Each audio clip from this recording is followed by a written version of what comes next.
most advanced recruiting techniques. Land the most desirable talent. Launch your company towards massive success. This is the Higher Power Radio Show with Rick Girard. A company founder approached me last week with a problem. He had a crucial role that has been open for past 6 months and no one has accepted his offer. Now, 5 people had been offered the job and every single person has turned him down. Now, when I asked why, the founder said, look, I did a great job selling each one of them from the very beginning, so it must have been the money. Then I asked, what was it that the person you were trying to hire really desired in their next role? And to that, his response was, I have no idea. See, we get so busy selling that we forget to ask. Interviewing is not about selling. Interviewing is about understanding the truth of what is important to the person on the other side of the table. And understanding is how we avoid turn down offers. I'm Rick Girard, and welcome to the Higher Power Radio Show. We help entrepreneurs and executives win the strongest hires by sharing insights from top performing rebel entrepreneurs, game changers, and industry leaders like our guest today, Mr. Jeff Wolfe. Now, Jeff is an energy and clean tech industry leader and serial entrepreneur. He has spent his career creating new solutions in the built environment and clean energy. As CEO of Veloce Energy, he is working to accelerate electrification of everything by creating systems that reduce the cost, time, and complexity of powering EV charging and building electrification. He has been president for the Americas of a global EV charger manufacturer, worked in retail energy and in a multinational oil company, and designed over $1 billion of hospitals, laboratories, and other infrastructure, which is what makes Jeff the perfect expert for today's topic. Jeff, welcome to the Higher Power Radio Show today. Great to be here, Rick. It's a pleasure to have you. So thank you for joining me. Today, we're going to talk about something that I know you do really well as a company. In our conversation, I learned, I got really, really excited. So we're going to talk about why, my take on why listening during an interview process produces results, and then how to let your candidates lead you to the truth and ultimately the right hiring decision. Sound like a plan? Sounds like a good plan. All right, awesome. All right, so let's start out with a hiring story, because I've been doing this for a few weeks and the audience loves it. So let's talk about maybe a hire that you made that was either a huge win or a disaster, but maybe something that happened that was kind of noteworthy for you. Well, he was a huge win, the guy we got here. And love it. So we started Veloce with 3 founders, but we needed another person. Somebody who's really, really good at high power electronics and technology we needed to build. And so I was looking around and talked around, used my network, and got a third-party introduction. So somebody I didn't know introduced me to somebody I didn't know, right? And then we met him in May of 2020. Remember, way back in May 2020, initial Zoom time, COVID, right? Complete lockdown. So we met him over Zoom. I met him, talked to him a couple times, had my other 2 co-founders talk to him a few times, talked to him as a group a couple times, got to know him a bit. And we brought him on, not just to the company, we brought him on as a co-founder. And wow. I didn't actually meet him in person until about 5 months later, and the other 2 co-founders didn't meet him for about 10 months. And great success story. Great fourth co-founder, really rounded out the team well. So you spent a bunch of Zoom time doing diligence, and it ended up working out well. Absolutely. That's fantastic. Good for you. All right. So So we're going to be virtual. We got to do everything virtual. We're going to be virtual. I know, right? It was tough during those times. I mean, there's still a lot of companies that are still making these decisions virtual, and they're doing it very, very well. So kudos to you. All right. So let's talk about some of the challenges today, right? So we had mentioned, I had this founder who said, hey, look, I've had 5 turned down offers. Nobody's accepting my offer. And I think it really boils down to the fact that he was going in and hard selling everybody right off the bat and really not understanding what was important to them. What's your take on that? Well, I end up doing a lot of sales, and sales is first and foremost about listening to what your customer needs. And so if your customer is a potential employee, you better understand what they need, because you may well be able to offer it to them, but if you don't know what they need and don't listen to them, you might have what they need and not tell them about it.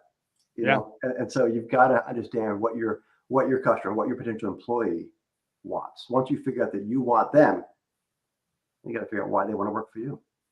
People have a lot of choices today. Yeah, they do. I find it's important to actually find out what they want prior to you actually knowing whether or not you want them. Because, people will save a lot of your time by saying, hey, look I really want, X.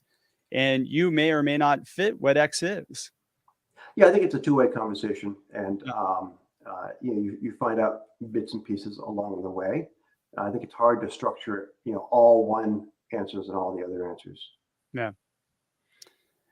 So, are wages really an issue? I mean, absolutely. I mean, but they're not the only issue. My philosophy for a long time has been there's three things that keep a person employed. You got to pay them enough money. You don't need to pay them most money. You need to pay them enough money. You need to give them a great environment to work for, and that's a physical environment and the people around them. And then you need to give them important work to do at whatever level that is. There's important work for every person to do. If you give them all three of those things, you will have a long-term employee. If you give them two of those things, you'll have a couple of year employee, your typical 18-month hopper in Silicon Valley. And if you give them one of those things, if you get them on board, you'll get them for 6 months or until they find another job. You really have to give all three. All right. Well, I'm going to delve into that a little bit deeper. But so why have you found that this is important to the company?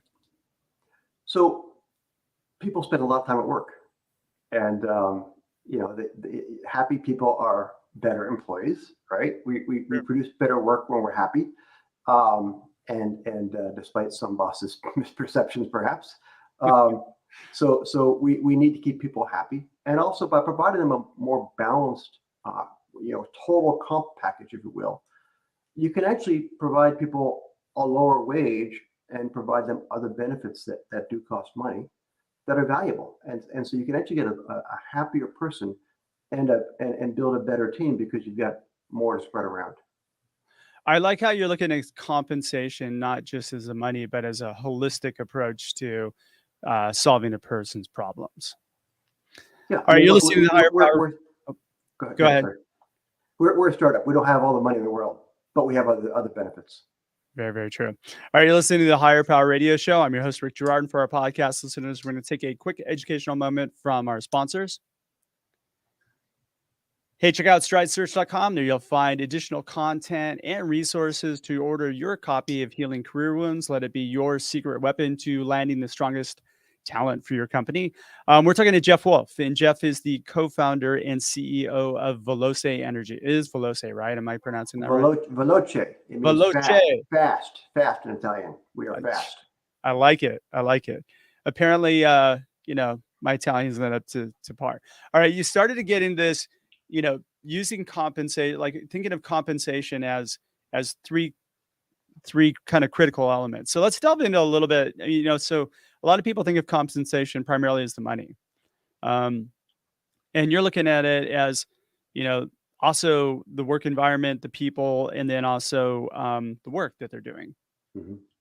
And what's funny is I find that most people that I'm able to recruit out of companies right now aren't making the leap for the money. They're making it for either the content of the work or the people that they're working with. I mean, that's usually the big pain point or the career wound for most people that are looking right now. We are hiring people for less money than they're making where they're at. Yeah. As expected, because that's what startups do. You don't have a big fat wallet like Amazon, right? Yeah. All right. So let's break this down. Talk to me about, all right. So you had a formula, and I think you just shared it, which is, if you're focused on the money, you can expect to keep people 6 months. I mean, this is where people are dropping on my end, is people realize they took the job primarily for the money. And then they started a new opportunity, and they realized it's pretty much the same environment they just left, but just for more money. Yeah. So I give the example of, look, if I say I could offer you $1 million a day, and I know you would quit before you earned the $1 million for the first day. The job is you've got to stand out in a pool of manure, sewage that goes right up to here. Okay. Uh-huh. You're not going to earn your $1 million. The work environment is not very good. And That's a this is what we great do. analogy, by the way. This is what we do to people all the time. We bring them in, we put them in a pot of sewage and expect them to work because we're paying them a lot of money. Yeah. The money at that level, the money does not. I've had one person in my entire career tell me, "I'd take that job." I'm like, okay, fine, but you wouldn't earn the $1 million. It's just not real. It'd be interesting. I mean, somebody would make it, but I wouldn't imagine that, you know, I guess you can add fuel to the fire by saying all your coworkers are going to be throwing more at you while you're Right, which is the American toxic work environment. Yeah. yeah, right. And then potentially shooting arrows or daggers at your back. Yeah. All right. So your idea is if you provide that, you can expect to keep somebody for 6 months, which is a really good takeaway from this. I mean, look at if you're just focusing on the money, which most people do, and you're not building out those other components, then don't be surprised when people leave you before a year. Right. All right. So if you provide two of the elements, so like, do you have an idea of, are you saying the money and then maybe the good work environment, the good people? Yeah, and the next two are kind of, either one. You've got to provide one of the next two in order to make somebody stay for a while. Yeah. And that's people and a good physical work environment, right? They've got to have, if they're outdoor, the right clothing, the right gear, the right tools. If they're inside, they got to be in a good space that provides them what they need to do their work well and to be comfortable during the day. And then, the people around them is part of the work environment. You've got to provide other good people. You can't have bullies in the workplace.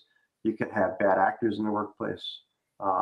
That's, your bad actors won't quit. Everybody else will. Yeah.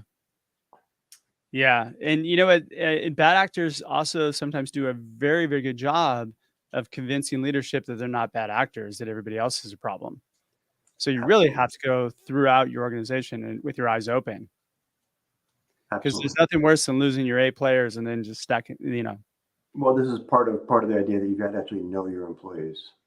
They're not just employees; they're people. You've got to know the person.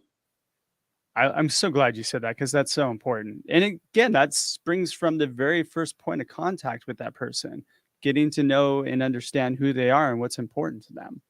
Mm-hmm. Again, I like to pound home just the idea that, that interview that you're conducting is not just to make sure that somebody qualifies for your job, but really to make sure that you guys are in alignment and that person can make an impact because you can provide them what it is they're looking for in their career. Well, alignment in both directions, right? Yeah, exactly. And that really doesn't end either after they come on board. You've got to continue to work to provide what they need in their career because that changes over time. Yeah, most definitely. All right. So you mentioned, good people, a good work environment, good people. So we're talking culture here, right? So let's talk a little bit about how you build culture. Well, yeah, you build culture collaborative. I haven't found a recipe for it. Part of it is just being true. I don't think you can build a fake culture. I don't think you can build a culture that isn't embodied in the leaders. And so it's really about the leaders communicating, understanding what's driving the leaders of the company, and then communicating that with others, because that is the leaders make the company culture. And you can push it and pull it and morph it a little bit here and there, and you can display it in different new ways. But the leaders are the ones who set the culture, create the culture, and then it's communicating that. And so I've always done it as being trying, and over the career I've gotten successfully more successful at it, communicating with transparency. And myself personally, I'm driven by action on climate, by making good revolutionary action on climate. And I've had a lot of people, a lot of business that I say, don't share that, Jeff. Some people don't like that. It's like, well, some people don't like it. They probably shouldn't work for me. That is absolutely, and that's okay. That's true. That's okay. You should never hire people that don't resonate with where you're looking to go. Right. And it's okay to have a strong goal, purpose-driven, because that's part of what it sure motivates me to get up every morning, and it motivates most everybody else in the company as not their sole motivation, right? But it's a coalescing force. That's interesting. So, where did that advice come from? Where, hey, don't share that with everybody. You might scare some people away. Well, your typical MBAs, I might say. Yeah, I've never been to business school, and I considered going one time, and people said, "Don't go, Jeff. It'll ruin you." So I didn't. The typical management philosophy is keep yourself apart from business. Um, Lord John Brown, former BP CEO, has been speaking about that a bunch more recently, but he kept himself apart from business, and it cost him his career. Um, and so expose yourself in your career, and that is who you are. I want to know how it's possible. How can you not have yourself? I mean, because you are the business, right? As the founder of the company or one of the co-founders of the company, you set the tone and the culture and everything else. So how can you separate yourself from the business? Um, Most managers do. It's all about money. It's all about metrics of performance in the company. It's not about what I believe. It's not what drives me. It's not about what wakes me up in the morning. It's about, did we meet our metrics this quarter? And it's about the metrics, not why the metrics matter. Yeah. And it's similar to having only compensation focus for personal, focusing only on the money. This gets into triple bottom line and such, which it's been pretty well proven that triple bottom line companies do better on the single bottom line than single bottom line companies do. Yeah. But as a startup, you can't afford to have that mentality. It doesn't work. Single bottom line or triple bottom line? The single bottom line. We can't afford to be single bottom line, frankly, because we're trying to do. I don't want to say this the wrong way. We're not trying to make money right now. We're trying to make a company. Money will come. We do need to make some money, but we need to build the company. Yeah. Yeah, and the company 90% of the company is the people. Right. So, all right, perfect. So let's talk about the interview.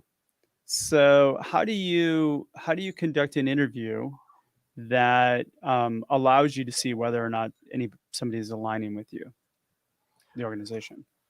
So it depends upon the position, but it's first of all we do multiple interviews with each person, and we don't interview to death. It's usually 3 interviews with somebody. Maybe one person does 2 interviews if they're particularly technical role. But it's a few interviews, and you make sure we don't have a set standard question list. We each do our own questions, but we try and address both the technical expertise, the business expertise, as well as why are they in this interview? Why do they want to come work for us?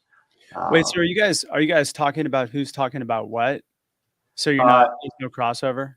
So we do some divide and conquer, yeah. Based on I don't talk to somebody about their cloud experience too much, although I can touch on it from a non-technical side, so to speak.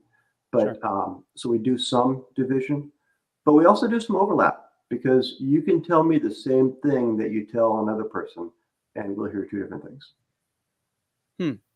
Okay, so you guys coordinate the overlap. And so there absolutely is some overlap that we look at, a lot around not the technical skills, but the softer skills and the culture. So these are more values or mission-driven questions, right? Or purpose. Right. And then we make sure we take notes and share the notes with each other. Got it. All right. So on the phone call, you shared with me your definition of what HR means to you. Let's talk a little bit about that, because I found that really refreshing. I think a lot of HR people will too. So I define HR not as meaning human resources, but as meaning honest relationship. Okay.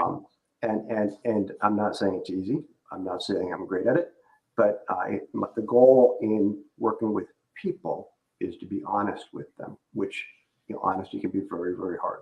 Yeah. It's always easier longer term to be honest in the short term, but it's hard. That is very true.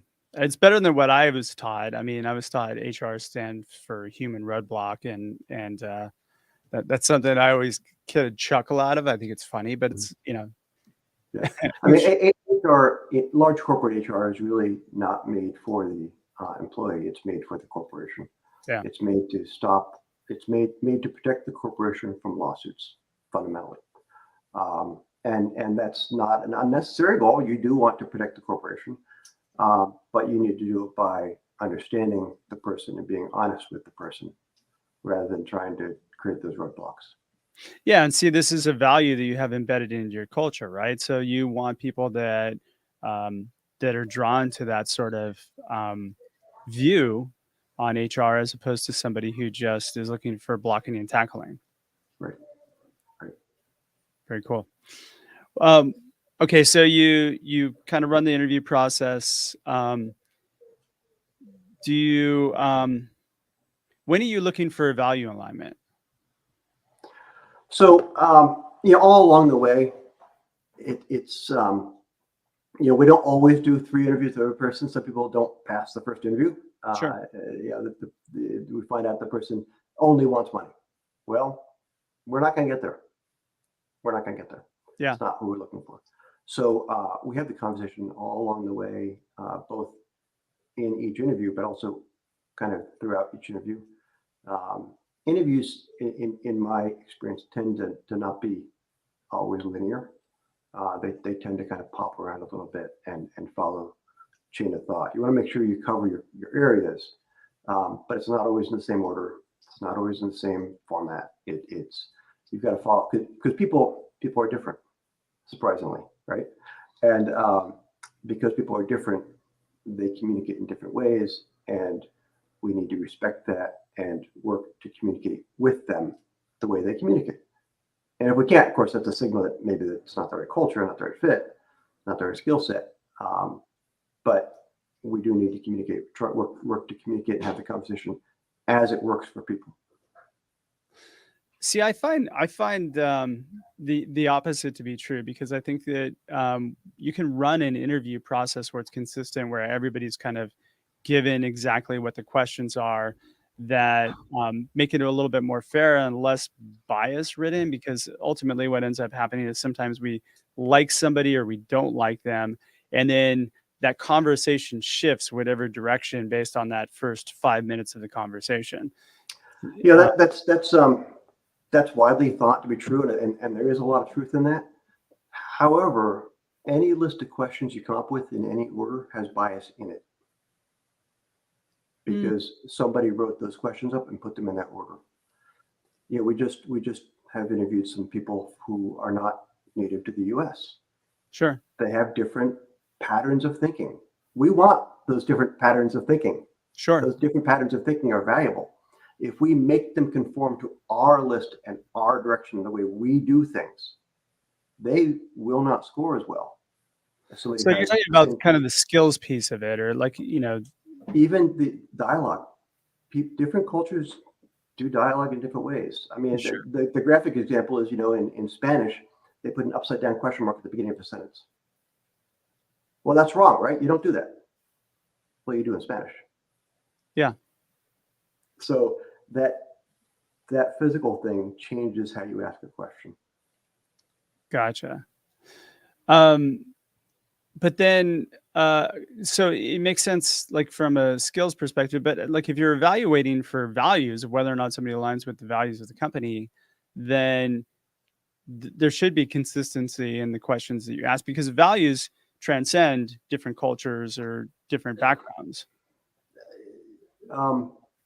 So if somebody aligns with but the how you communicate those values might not transcend. Okay. Or how you communicate those values. So someone might be more concerned with air pollution than climate change. Okay. Sure. Well, they're fundamentally the same thing, and we achieve the goals in the same way. But they may talk a lot about air pollution. Say, no, I don't really care about the climate. I care about air pollution. Yeah. Well, does that mean they're not aligned with us?